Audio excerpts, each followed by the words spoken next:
It's time now for Better Health. We are joined here with Asante's health expert, Beth Coker. Beth, today we are talking diabetes. Why don't we start off? How do you develop diabetes? So many Americans are right on the cusp of developing type 2 diabetes. That's the kind of diabetes where you are not dependent on an insulin pump, but it can be very damaging to your body nonetheless.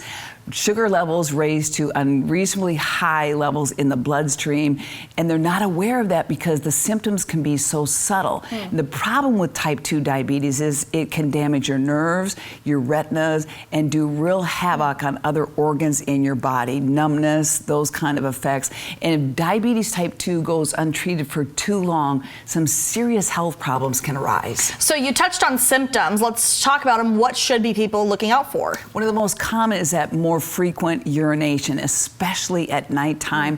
What happens is those sugar levels that are a very high rate, and that sugar goes into the urine, causing more frequent urination for people. They develop more urinary tract infections and yeast infections because of that high sugar level in the bloodstream and in the urine. So those are two of the most common.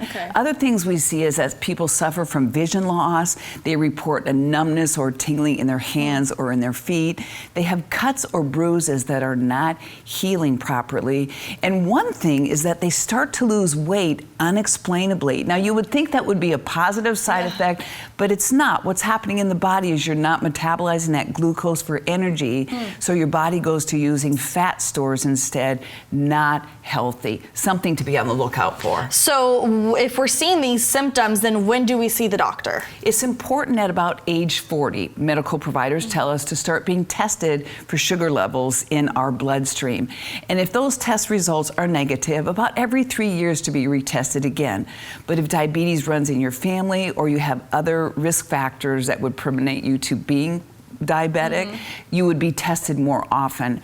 So be on the preventive side of watching out for some of these symptoms of diabetes and get in to see your doctor and get your sugar levels checked. And really quickly, preventative measures. Is there a way to keep yourself from getting type 2 diabetes? Great question. Is what we eat and the level of exercise in our lifestyle. So diet and exercise are two of the biggies to be on the preventive side of taking care of your health and stave off that diabetes.